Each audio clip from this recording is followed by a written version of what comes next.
with this. Jesus, there's so many people to mention. It's like, I don't even know where to begin, mate. Where to end. You know, it's fucking hard, man.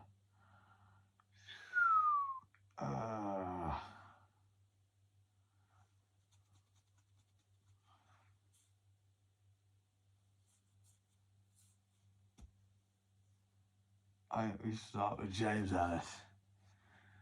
You know what I mean? No, mate. No. Let's start with James Ellis. He's a good lad, though. We start with fucking Alan Whittaker. Fucking, mate, look how chilled and cool he is now, man. You know what I mean? Just a relaxed, chilled looking geezer. He was like that ardently hard about being a big ginger fucker that fucking, he's now like really relaxed and chilled about it. He looks peaceful and fucking merry and that.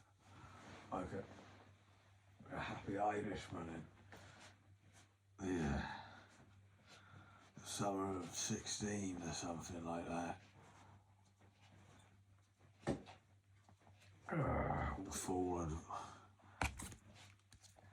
sick, powerful head, mate. Look at that. Powerful fucking head and grin. Look at that, man. He does stuff far beyond my capabilities, man. Look at that. Fucking iconic as fuck. And the Adidas original as well. Looks iconic. And he, you know what I mean? He can just sport no brands as well. He just generally looks iconic. You think, oh, yeah, no, yeah, that's and then you fucking that's another iconic looking picture. You know, I know that was the same one, but yeah, man, fucking, this is iconic, man. Samantha Dawn Ellis. That's Alan Whittaker again, he's iconic. Samantha Dawn Ellis, fine lady. Very much got along with her very well. Fancied her from the get-go sort of thing, and fucking James Ellis. Knew it was not meant to be. It was her and Isaac. Duncan. The BFG, mate. Always getting another young boyfriend with his nan.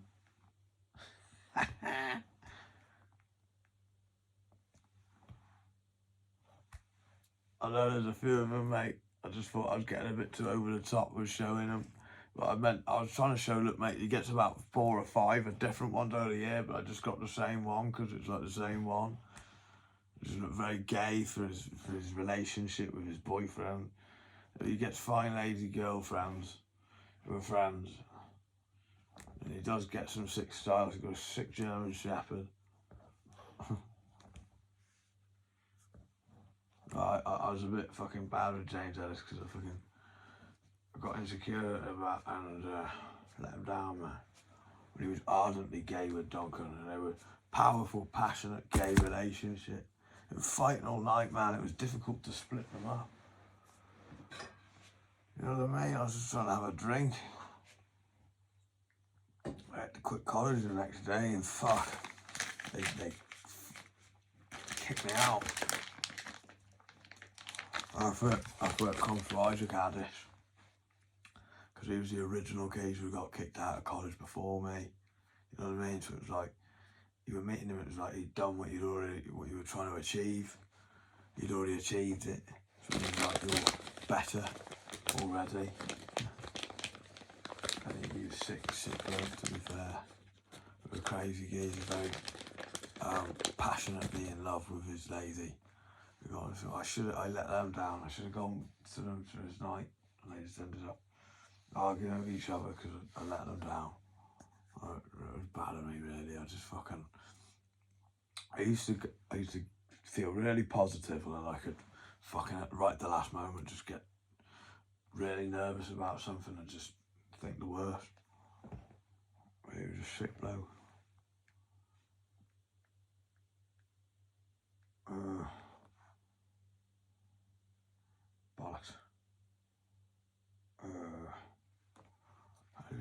No, ISR. Yeah.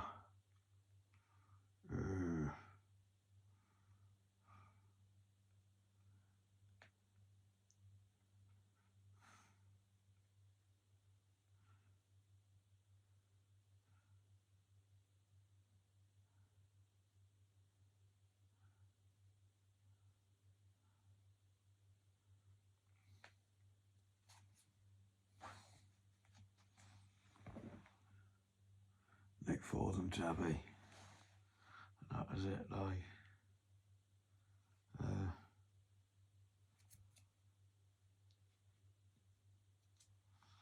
Sean was the one who fucking introduced me to them boys. I always respected him for that as well, furthermore. It was like maybe he always knew, or always felt that I had the potential to, so respectfully introduced me to Jebby and Nick. Well, I instantly got along with them. We watched fucking a movie which I had not seen all of, which I saw at the Trickets for the first time. Fucking it's a Kung Fu piss take movie, and it's about a guy who has a weird fucking name, the Master, but in the end changed his name to Master Bait. Master Bait, yeah. Just remember that, and he's got fucking like chipmunk nunchucks or something like that. It's fucking something odd, but it's funny, mate. And they were fucking legends. Nick Ford and Jebby. Not to mention Alex Ford. And Nick used to hate it. He used to hate me copying Jebby, calling him Nicky. Alright, Nicky. Because I'd be like, mate, it's like in the Deer Hunter, Nicky. And you fucking hate me for it. Don't fucking call me Nicky, Sam. I'm called Nick.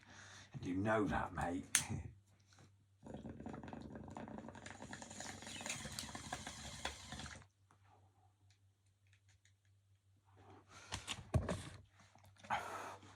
And fucking, like,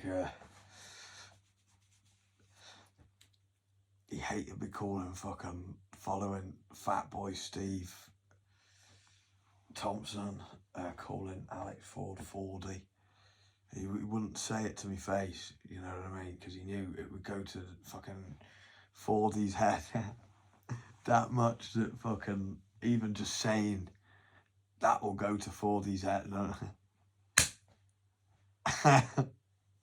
That'll go to Alex's head if you start calling him 40. I started seeing him drive around more on his motorbike. It was brilliant. It was like, it's almost like he personally drove out to hear me go, all right, 40.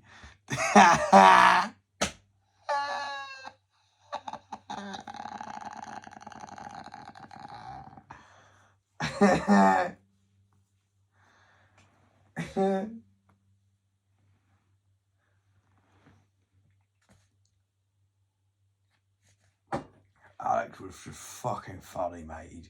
He just took steroids. He didn't work out on it. He just took steroids. He just thought, I'll get fit. I'll take some steroids. He just got really angry. Took it out on me. I was a little shit, so like, I think that was his strategy. This guy's a fucking this guy's a fucking piece of work, basically. I'm gonna have to take steroids just to deal with him. He used to play this game called Put Him to Bed. And get the fucking, that sounds very gay. No, we just thought it was like the ultimate par, was it not? It's get one over on your mate that you'd won, like the, you wouldn't be punching each other in the face or nothing, it'd just be wrestling, like pinning each other to the ground and getting each other in a pin that you couldn't get out of, sort of thing, that you won. And it was difficult, man. You underestimate your friends, peers around you, until you start fucking having a good old wrestle with them on the ground, trying to put them to bed. Once you try and put each other to bed, that's when fucking you really learn about each other's heads. Fucking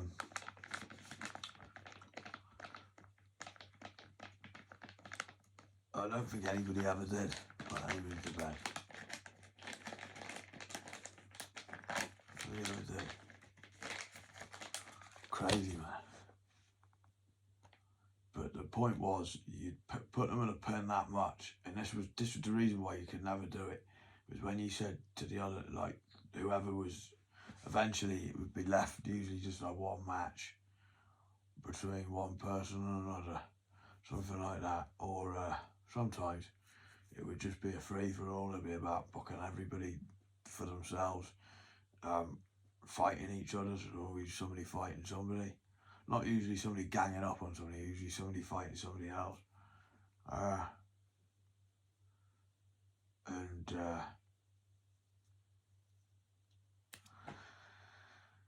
As soon as you say get the duvet, get me the fucking duvet, let's put him to bed, it would just change it, because that's like, you just felt the humiliation once somebody was saying that, so you'd really be using all your might. It was fucking a lot more challenging than you thought. Brilliant fun. Really was. We all hardened up from that. Nick Forster, he had a great story where he fucking was walking home late one night and this lad was bullying this girl, like being really horrible to her, and she was crying. And he said, honestly, Sam, I had my backpack like really high up, so I looked like a proper like geek, like nerd sort of thing. And fucking, I just looked proper like straight laced, and I just gave him a punch, one bombed him basically. That was Nick Ford for you. And he learned it from Jebby, Martin Jeb. They just going hard together. Jebby was the smaller one of the two, but they go in fucking hard or go home sort of lads.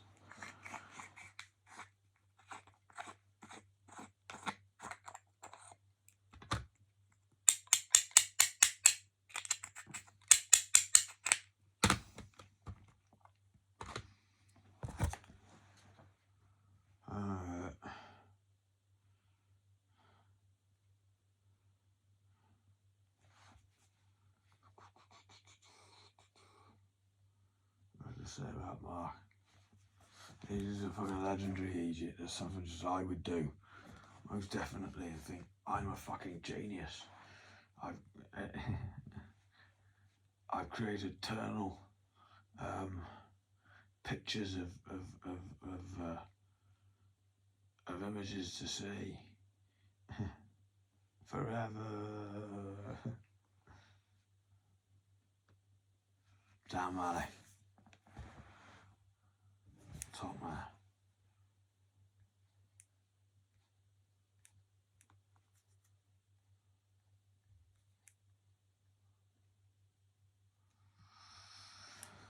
Top Noonan, Luke Parry, Sam Holmes.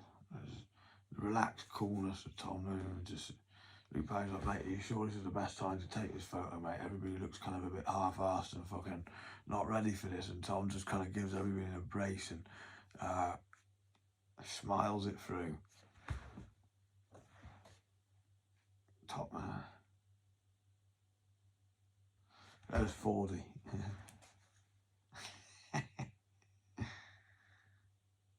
James Gaskell. Oh, that's not James Gaskell. I mean, I went too quick on my James Gaskell. Fucking funny lad. Yeah, funny lad. We just fucking. I did use transvestite. Sorry for the people who use transgender, but probably what really affirmated the laws of transgender. He probably sent this video round to the fucking oh, God knows who, what, and why. We had to work with fucking year sixes. Mate, I was 6 when I said let's do the Rocky Horror Show at the Gateway. I did a Rocky Horror Show when I was 6. I did not really know too much what it was about, but I imagined it was not too dissimilar to what I found out.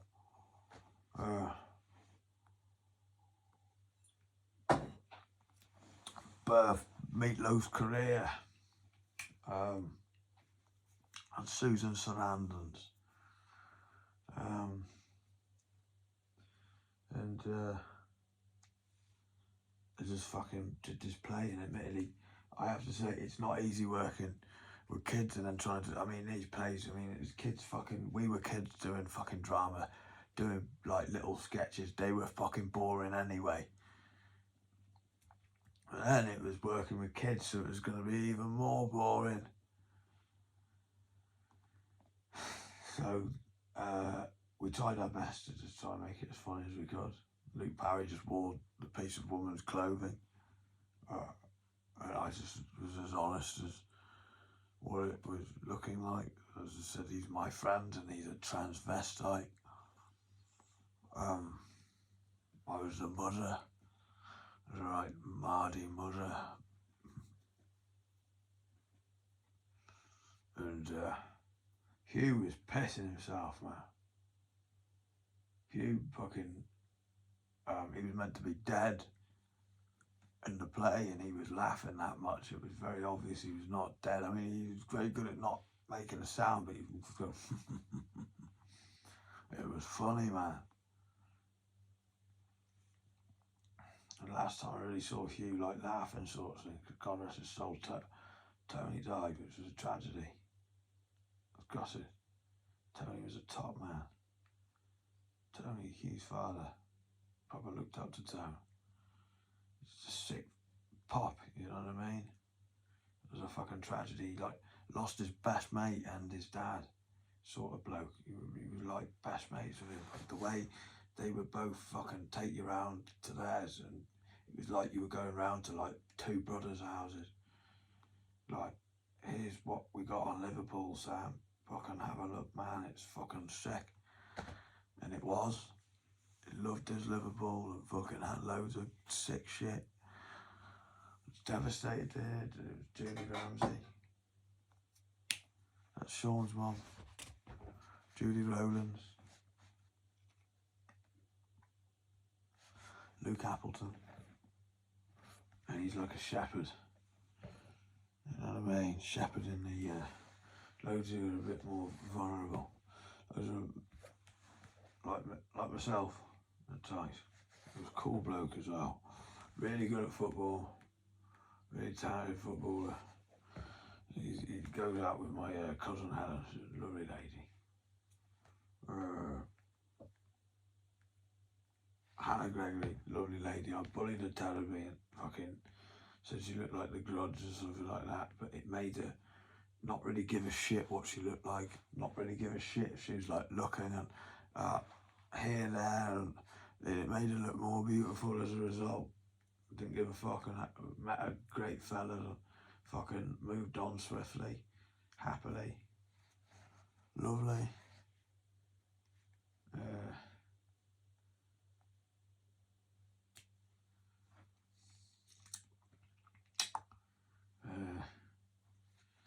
Zach Dad, I bullied him.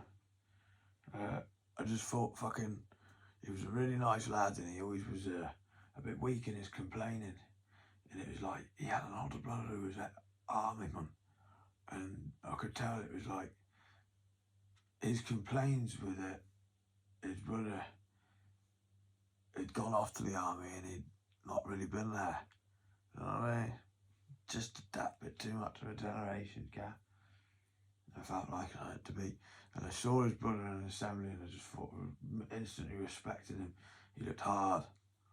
I thought maybe I should bully him on his behalf, you know what I mean? Make him a bit more hardened looking, in the sense of, he still has that loving looking, benevolent face, but just thicker skin, takes it on the chin sort of fucking mentality.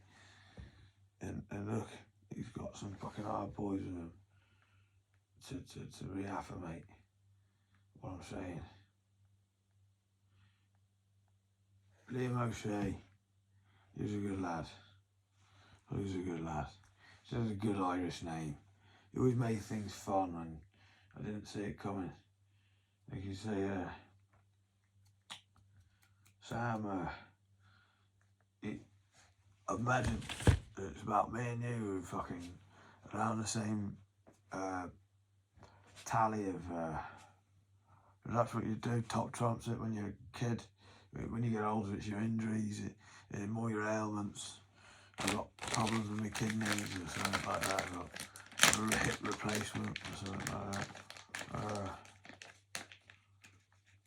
Back in the day, how many detentions can you get? Alex Moore was just on his own fucking wavelength, especially by year 8. He really just took it by storm. Really did just reinvent the way you could get detentions every day. Really, you just constantly had detention. It was amazing. It was like fair play to you. You just always in detention.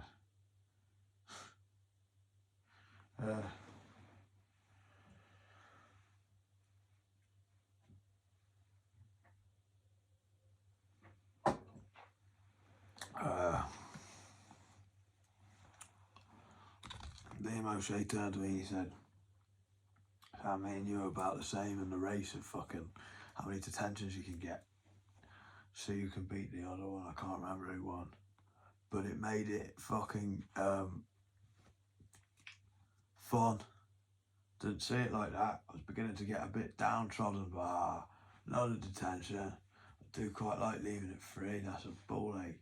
I mean, admittedly, there was one lady I used to run through, but admittedly, there was a door with another room you could go through. You could go through Mr. Ellis's, right? I mean, me a minute, Mr. Ellis, like I said, he you know, his eye, it was his eye, man. He had a lazy eye. You know what I mean? He had a lazy eye. He couldn't see all around the room. Somehow he missed the fact that I was sniffing gas. You know what I mean? For something to do, but I loved his fishing posting, so naturally I'd be like, "Don't worry, miss, I'll go get Glenn for you. He's in the other room." And I'd just go into the other room and I'd say, "All right, Glenn," and I'd just walk out.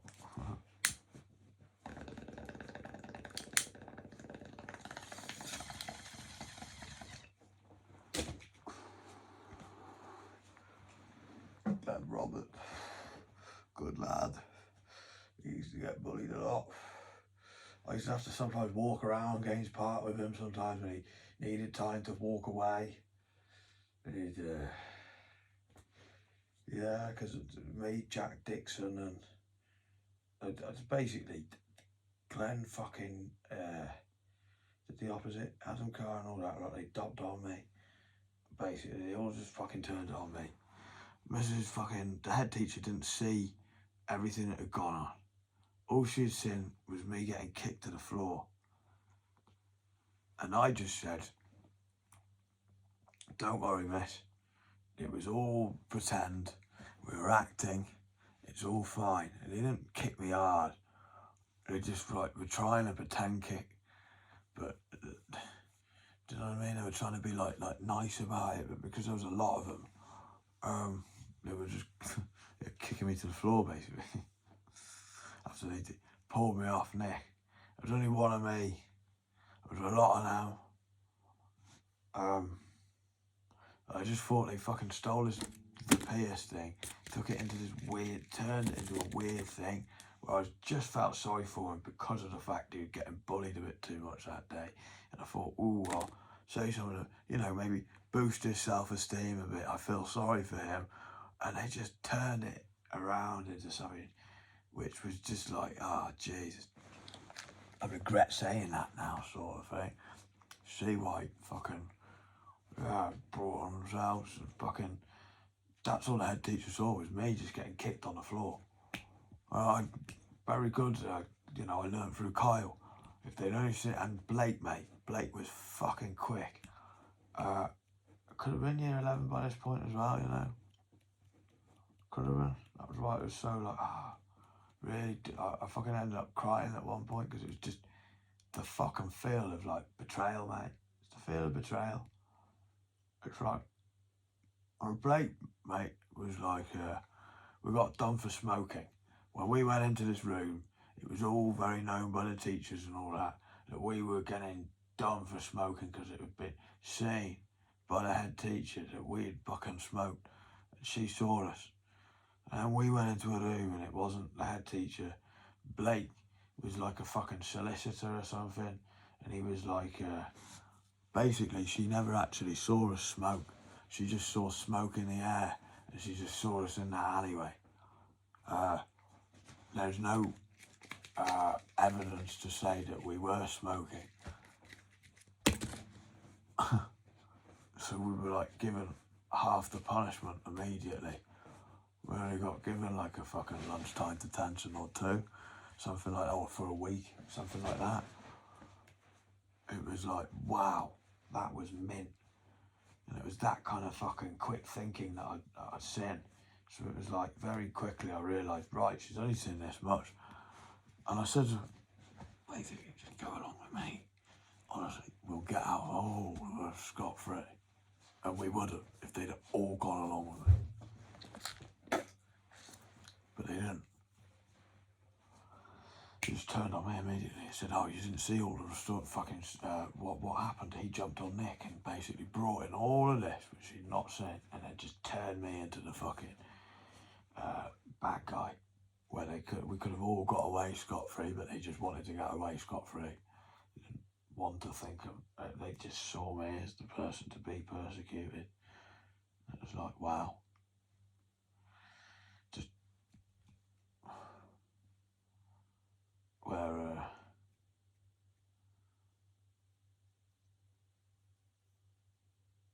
Kyle was the opposite. KP was the opposite.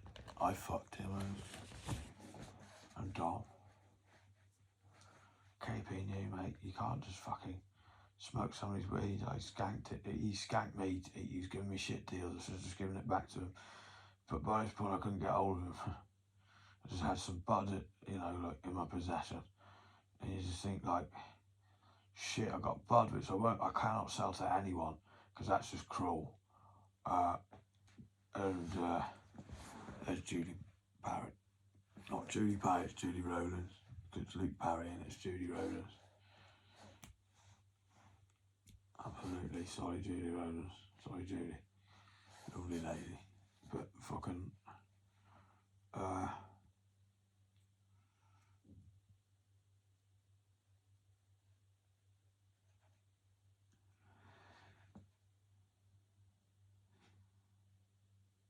yeah, you cannot do that. So I smoked all his weed.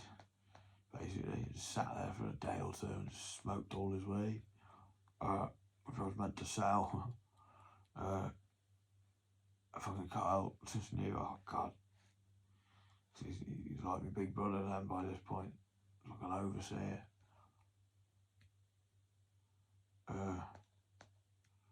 You know, he's fucked up here.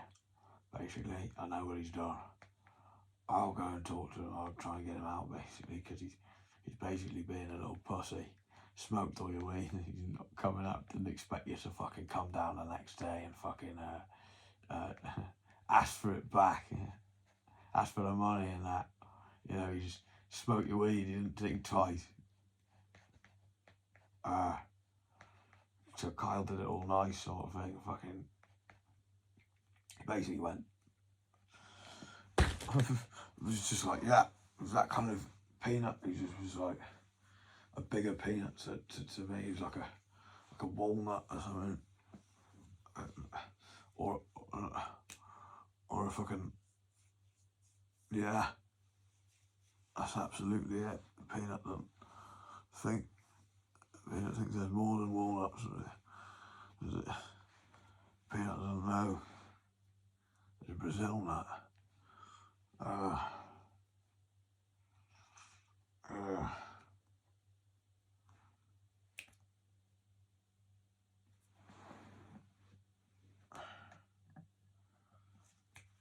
And he's just fucking, like, mate, you have to, you know, what are you going to do, basically? I'll come with you, I'll help you with whatever you're doing, mate, but what are you going to do, basically? We've got to do something. You smoked all his weed, you did. As nice as he could, but that's the truth of it. Right, yeah.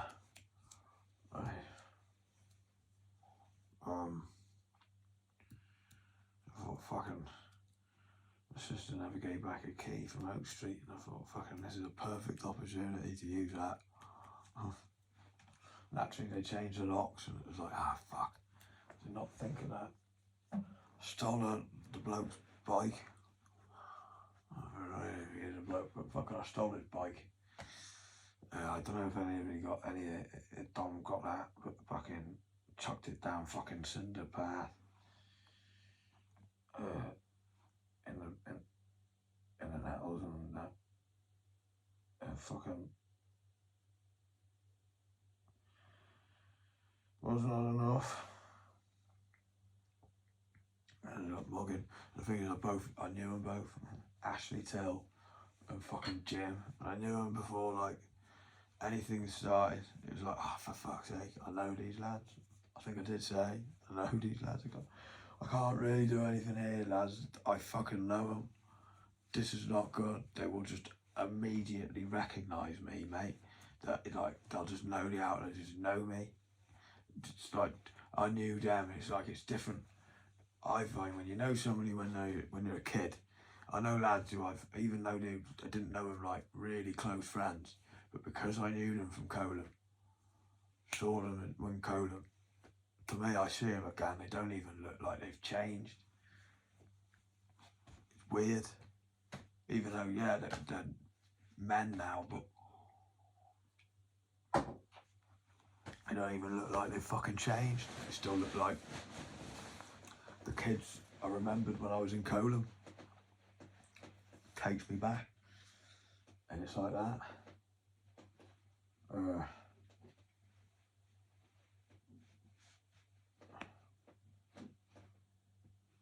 So fucking, Kyle was like, mate, I'll do it.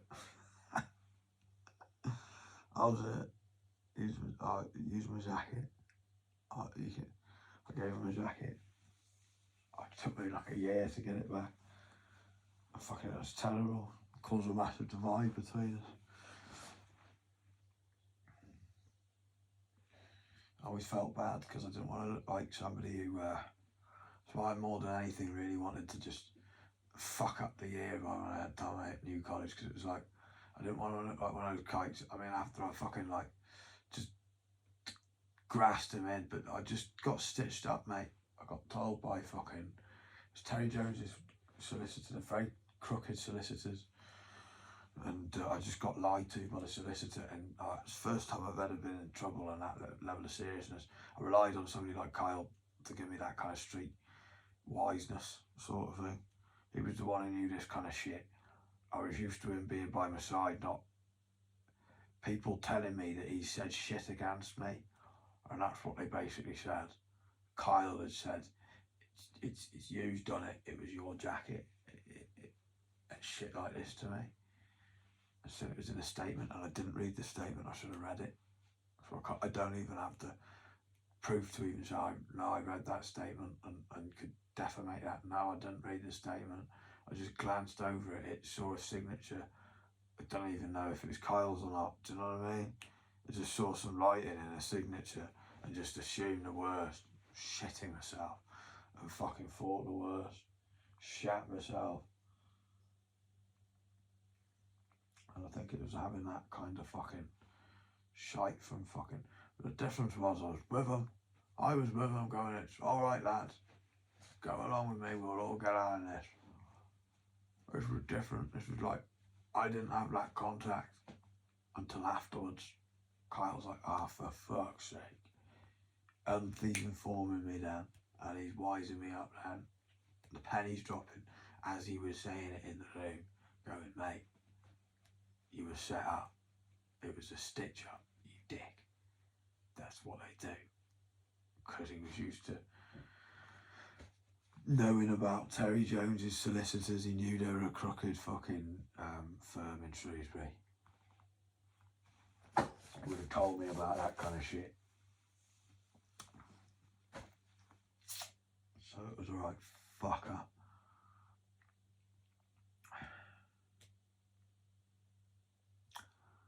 I understand, I felt bad about Jim and Ashley Till, but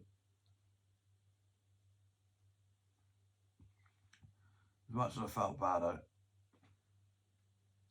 I'd always go down with the ship with Kyle, KP, because of the fact that he was like me, sort of thing. And it was like, the difference, it was this, I remember turning to Jim, who was like the smarter of the two. I remember turning to Jim and I said, Jim, I'm struggling on this Spider-Man game. It's fucking shit for this, that and the other. And he just completed it for me. And I just got lazy and I just said, yeah, go on, complete it for me, Jim, because I don't know what I'm doing.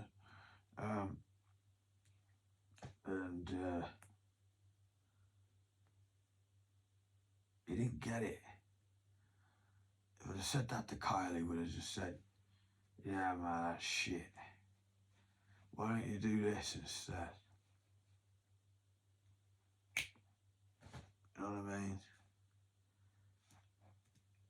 He would have listened, agreed with you, seen where you came from, come up with a better solution, not just thought, you're shit at this, not that you don't agree with the game and you think the game's shit, that you're shit at the game, so I must complete it for you. That was the difference in my head. I'd always go down with the shit. And I just felt terrible. So I always tried to show to Kyle. Like, I felt terrible. I didn't want to go off and look like one of those dicks who fucking dogged on his mate after a fucking big police incident. And fucking go off and fucking become really intelligent, or like fucking go off to some, you know what I mean, study. And so I just like, I mean, I wouldn't have got far anyway if I had studied, but I just didn't bother and fucking got fucked up, took loads of drugs, entertained him from a distance in that way. He always knew, oh, what did Kramer do? Oh, he just got fucked up here, mate. Even shorted him some brilliant fucking horse tranquilizer.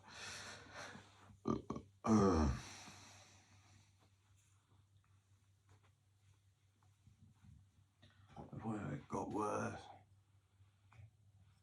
it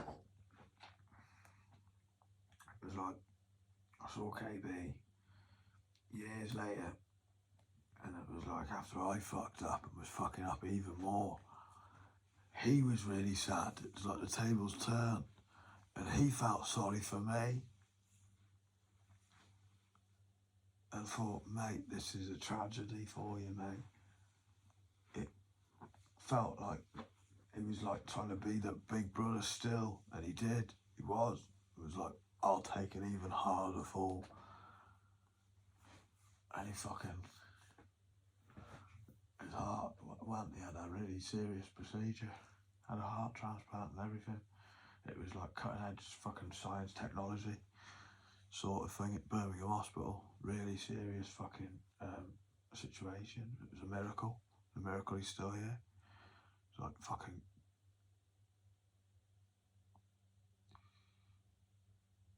I thank God for it, sort of thing. Because it was fucking brilliant to see him back. And it was like he came back and I started seeing him back when I was doing well back. It was almost like he was like, yes, that love had come back in his heart because your own love had come back. And he was now strong again. And it was like, wow, what a big brotherly thing to do, because that was it. It was like he had a big brother who had a little brother, and it was like his little brother followed his big brother. But Kyle was a big brother too. I didn't understand. I was like, what about your little brother and big brother? And then I realised I was his little brother now. And I had to follow suit. I was just his little painter. Mate, that's why fucking I learned it, mate. You see his pictures, it's his layer, mate. It's his style. His Adidas originals. His style. His layer. The hair. Mate, doing all this with the hair. Doesn't know what to do. Fucking hadn't washed for a while. He was like the original cock. He was like, that was KP. It was like, you what fucking, I struggled with the original cook and skin free because it was like, mate, it's just not realistic enough to KP. Basically, that's who KP is. It was that bloke. He seriously really did it. You know, if he got into the right crowds, his ego on fucking Kyleism, it would have fucking hit the ground running, mate. Really was something fucking. He did it well, mate. Very convincing. I was a Kyleist, mate. I think I converted at least 3 times just to convert again for the sake of converting. It was just an enjoyable process. It was like being really baptised in the Kyleist mentality.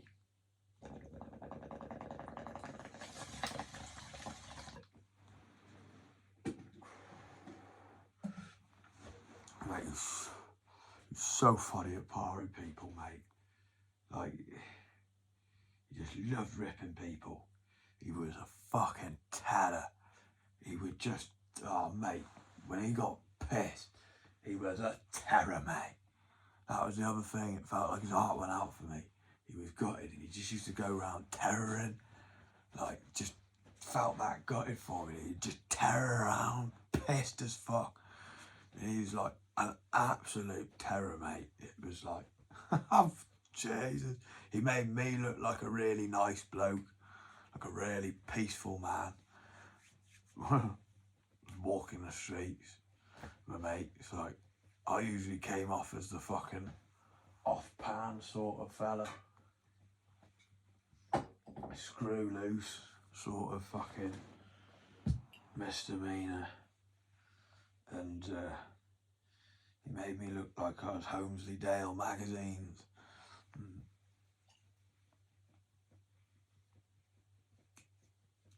Baxter's Soup by the fucking fire or something. Or watching Emmerdale Farm.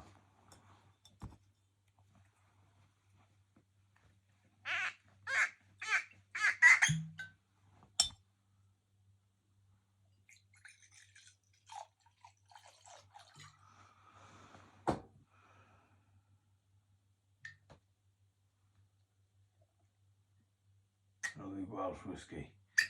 It's called Penderyn. Ooh, that's a lovely name.